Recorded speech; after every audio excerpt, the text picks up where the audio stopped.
Are you the kind of author who has no clue whatsoever what kind of editing you need?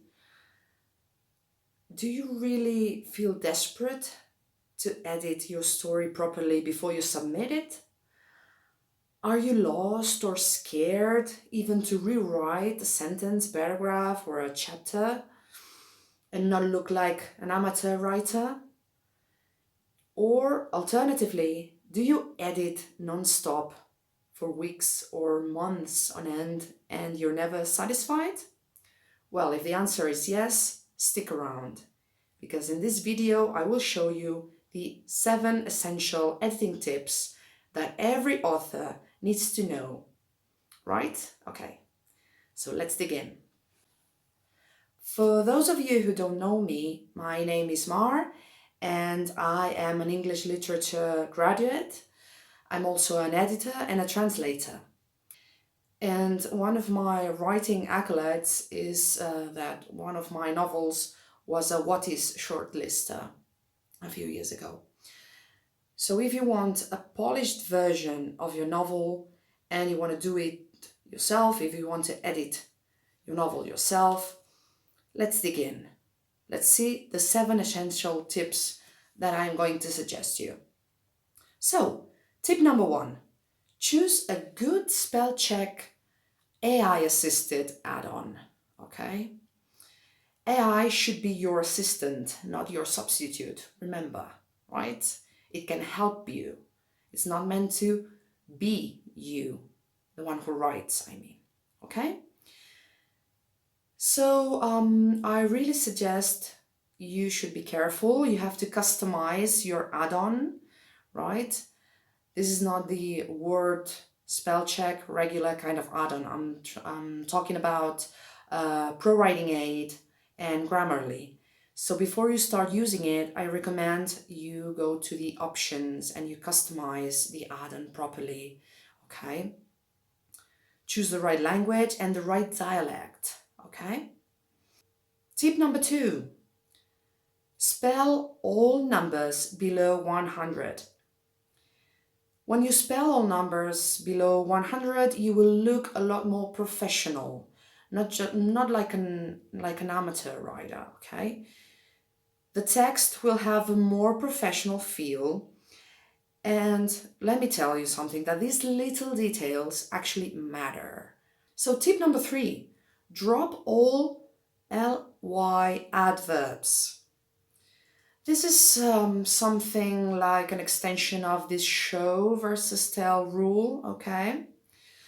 Show versus tell is, if you don't know about it, it's one of the classic writing tips you will see around, okay?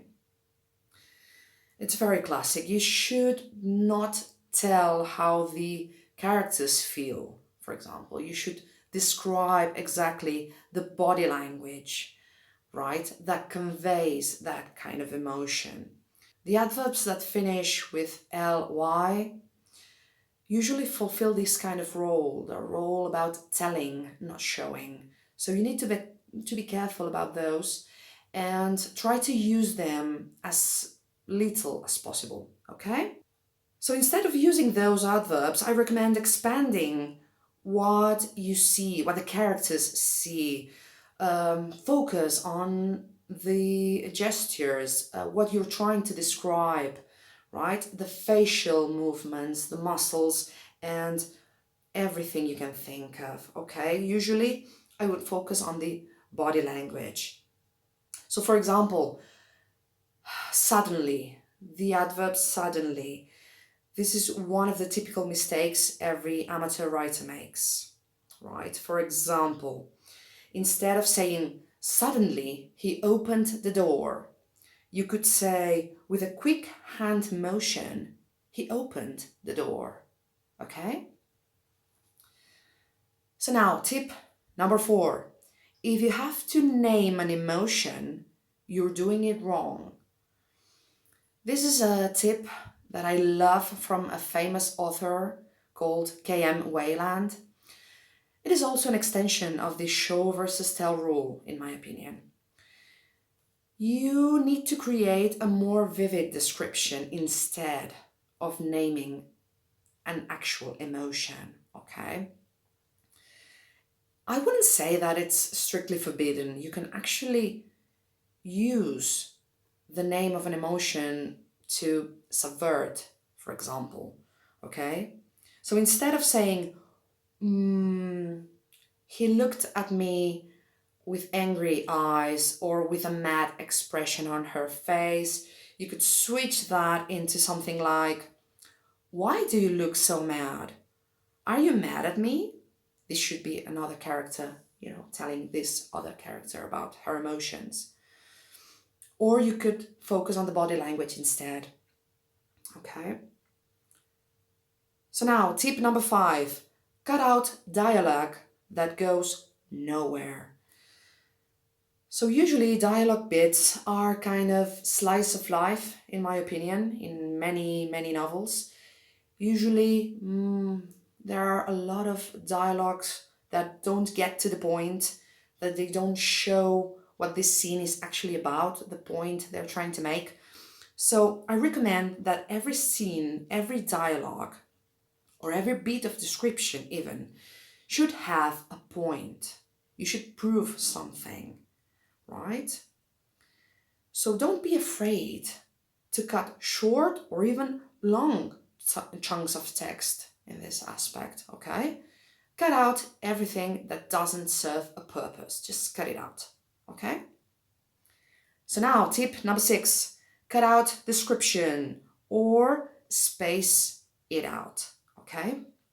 Usually description helps to convey how a space looks, okay? How the scene is rearranged, for example.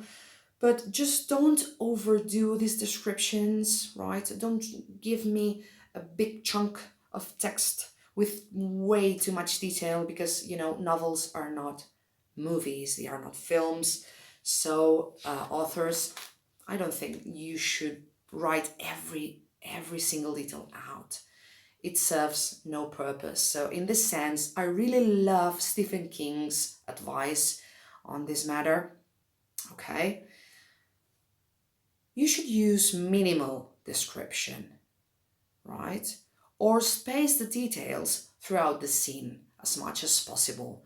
That is my personal recommendation. Okay? And now, last but not least, tip number 7, double check everything you think you know. Okay?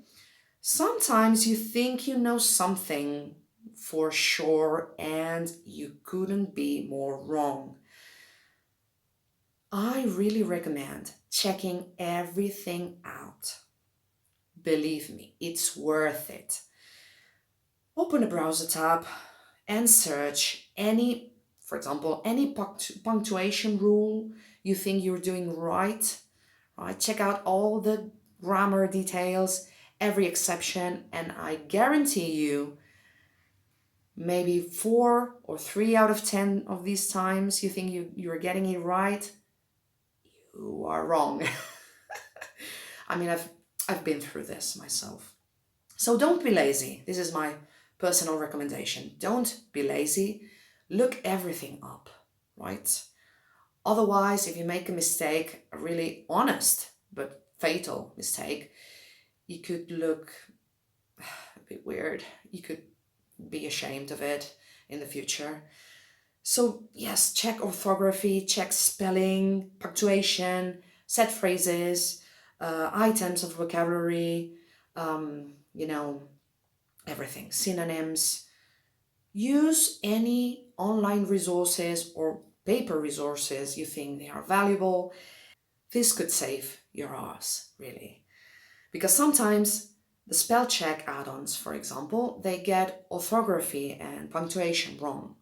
Usually the free versions of those programs don't offer the full corrections of a text, for example. I've seen it with my text sometimes, like Grammarly or ProWriting8 don't give me the full account, the 100% of errors. You need the paid version for that, okay? So this is it.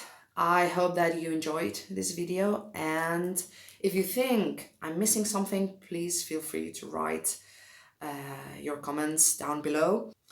And remember to subscribe, hit like, and watch all videos till the end. I recommend watching all my videos as well. I mean, you could find something that you could find useful. And I hope that these tips help you and they are useful for you to edit your story and reach your full potential. Okay? I hope you can improve your story. And if you are around on Wattpad, drop me a line, tell me the title of your story, and I will be glad to check it out. Okay? Thanks a lot for watching and stay tuned. Bye!